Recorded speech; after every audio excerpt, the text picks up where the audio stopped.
So for this video, I'm finally going to make this and talk about my own very important vision, a few important visions in my own inner experience.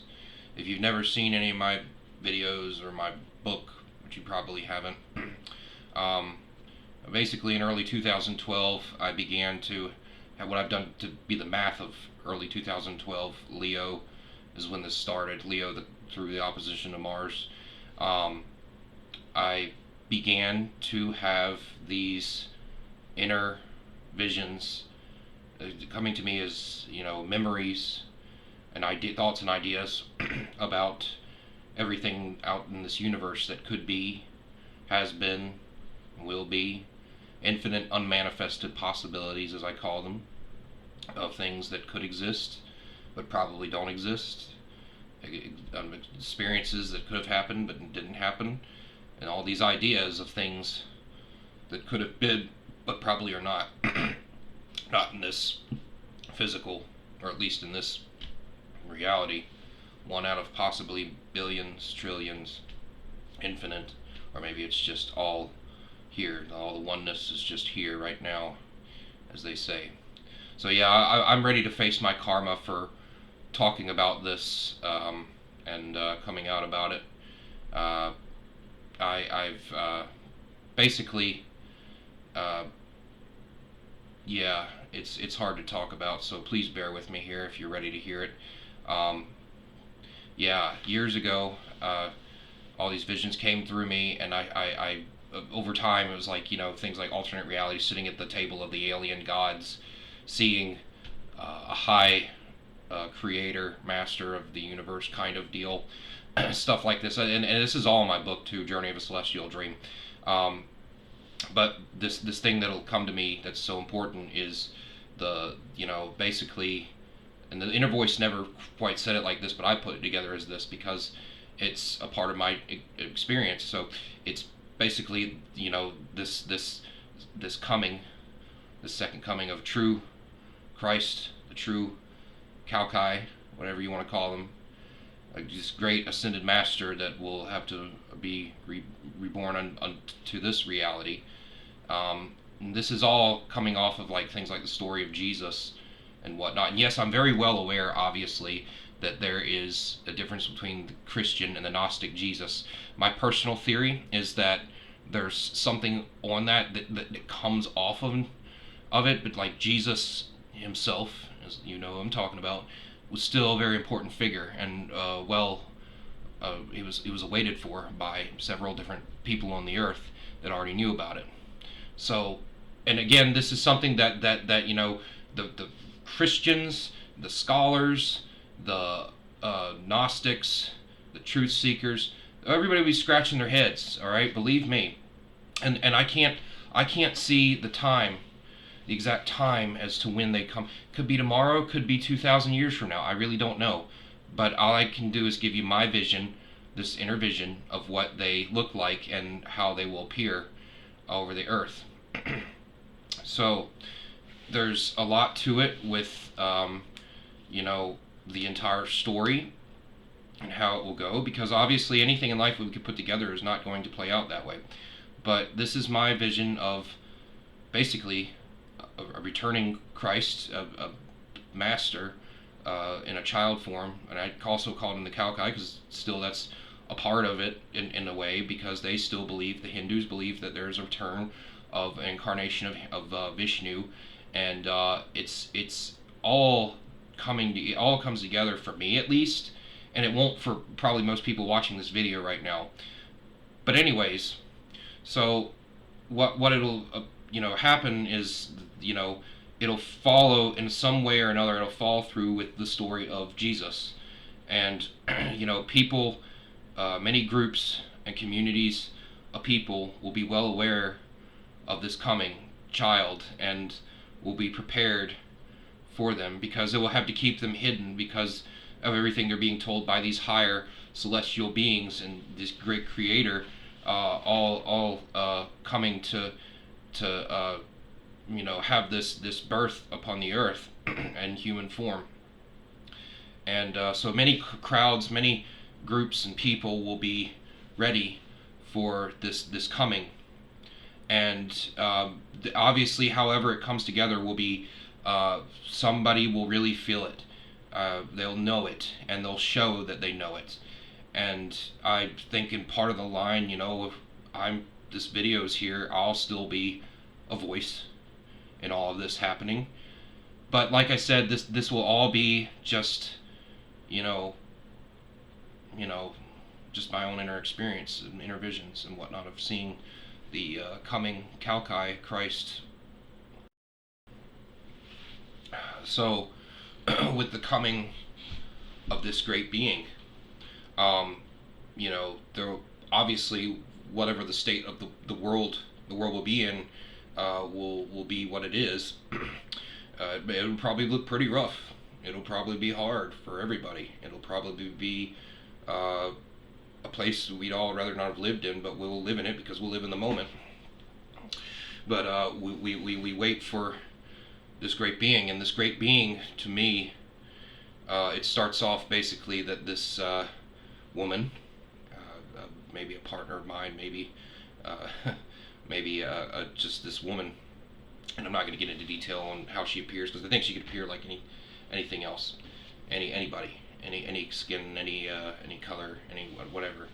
But anyways, so this woman to me was always like this spiritually ascended master. She was a woman, but she was very, very powerful. She was still, in an age in life where they obviously have fertility, and so there's something that happens, and they end up becoming pregnant, and it wasn't through my own hands or anyone's or any man's, but they will take the light, and through their own experience, their own inner experience, they will take in basically this, and so they will eventually give birth, and there will be this child that appears glowing, and this child glows because there's some kind of radiated energy field of sorts coming off of them, and they glow,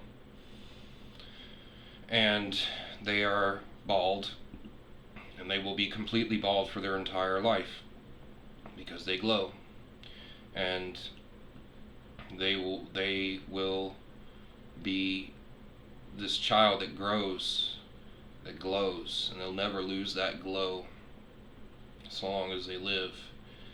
And over time, I see like this having to help this like child develop, this bald child, which to me appears like they could be white skinned.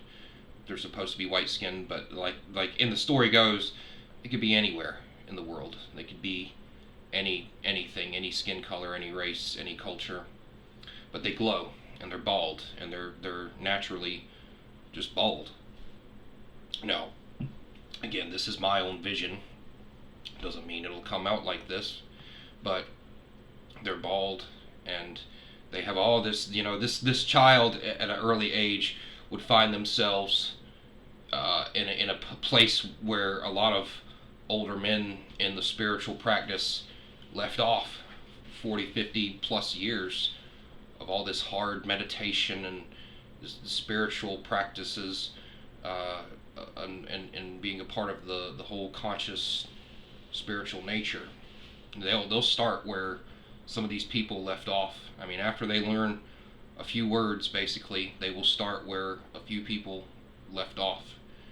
And so then they will grow and have this whole. And now, of course, there's obviously things to it all. Like there's different things in the spiritual build up. Like things happen, and things didn't really have to happen for the like traumatic or pretty harsh experiences that happen that we all grow off of. Like that's all part. I'm still facing my own karma right now. Look at me making this video. But yeah, that's that's gonna be a part of it. So, anyways, there's this life, this spiritual life of this glowing child, this glowing bald child. And like I said, no matter what skin they are, no matter who they are, what culture, they glow. They glow because that's coming off of this great energy of the universe. I don't know how to put it into words. Sorry.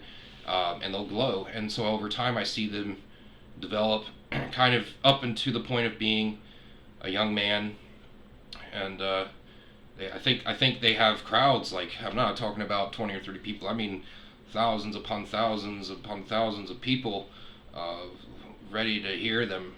Some satsang kind of setting, and as they sit there before basically the entire world, giving them the lessons of the great beyond, and everything they see and everything they live by in their practice. And so, as time goes on, they'll grow up. They never, well, I'll get to this in a second, they never get to a certain age, though. Uh, they never get to a certain age where, they're an older, developed adult. They will always have been a young man at a very young age, and they glowed. And they had some, I mean, to some experts at the time, they will have some extremely rare condition that does that. But the truth is that they came off of like some shining, blinding light source of the creators of the universe, and so they're like chosen one, and they will appear, like I said, in these settings where they're like sitting before the world in these massive satsangs, um, and yeah, and people will be ready to listen. People from all over will hear them, and they will be the one that truly shreds the walls of spirituality, and all people's karmic uh, issues and whatnot. They'll go through all this stuff. This stuff I don't even have the words for. I think in the religion they talk about the Hindu religion. They talk about they will smite, or basically say they will smite like the meat eaters. Well, I don't think any divine child like this is there to smite and destroy anybody that ate meat. I think they just want to give them the best lesson possible, that beyond what anybody seeing somebody that's vegan or vegetarian could give. And so that's basically the part of their purpose, is to teach the world of their own flaws and their own issues and whatnot. And so, like I said, like there's a lot of things you can envision with this that I'm not going to add to it. Obviously, it looks like they're like in a really big building kind of structure that they used for their own practice. I don't know. And they only wear this material, this white bathrobe, basically, that they only wore since a child. And it's this material because that's what their body can wear, because of this glowing radiation. I call it that, but I mean it's this glowing field of energy basically over them, and it basically will be their life and their existence, their body, far beyond being ready to die, because it won't matter. So anyways, like they, before the world, or in the story at least, in their story, would basically be taken away at the hands of other men in some way or another. I wouldn't exactly know how, because they don't want to finish that entire part of the story, but it always goes like that. And then of course they show themselves forever as as an astral body over everybody else that knew them. And so basically, as I said before, this story, as I just kind of gave it, follows the slight story of Jesus Christ. And I do believe it also has to do with this incarnation of the Kalki, of Vishnu into the Kalki. And I believe that it'll all come together as a child close enough to this one. Like I said, I wouldn't know the actual skin color. I wouldn't know the culture or the place that they would live upon, or if whether or not they really had hair. Maybe they had hair, but it would make sense to me to say, because of this field around them, they could not have hair, and so they were naturally bald, basically. Uh, could it be?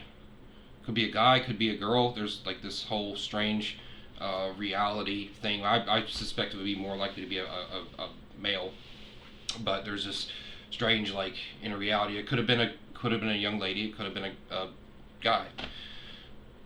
So what goes with this? There's a figure I talk about the master of reincarnation, and basically this baby child, I call them that decides basically your fate depending on where you are.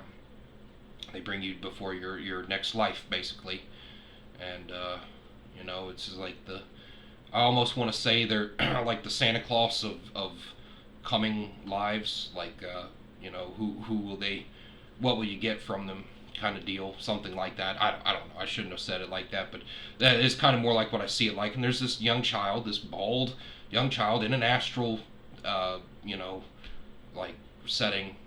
So not before us, in this like standing before this blinding light, and they have the scepter. They're wearing the white bathrobe, and they look similar to this one child that I'm talking about, but I think their face would appear quite differently because their face and their figure may always be shifting as you become something other than human, just another reality, maybe in our image, but like they become something else. So or someone else. So their face is always shifting. I think kind of like the images I see of them, they have like these baby eyelash, these eyelash things almost, but that's not. That's probably not what they were. And like I said, anything could be shifting. Everything is changing. Everything's shifting and whatnot. So, anyways, this child with this scepter, and they just kind of decide like, phew, your next life right before the blinding light, and then on to somebody else. Poof, your next life into the blinding light. You only get here like if you're in a higher level. You're in a higher level, but you still had your own issues and flaws that you couldn't get out of in your life, but you still walked with it as best as you could. I think that's how you get into this next point. Because you don't want you like there's things with like Hades in here. Hades, the three-eyed, small-horned skeletal man that rides on a screaming motorbike, uh, sometimes with a carriage on the back of it.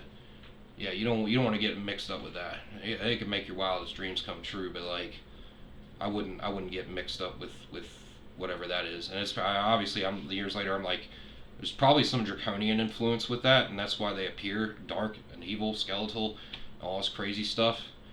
But anyways, yeah. So this is like the coming light of everything, and yeah, this is what I wanted to give to you. I face I'll face my karma about it later, and give to you and the rest of the world what I have for right now. So if you watch this far, stop and think. Just stop and think and reflect. Don't sit there and be quick to judge because your beliefs told you to, because you thought yourself to. Just stop and think about whatever I just said. Well, anyways, have a nice day.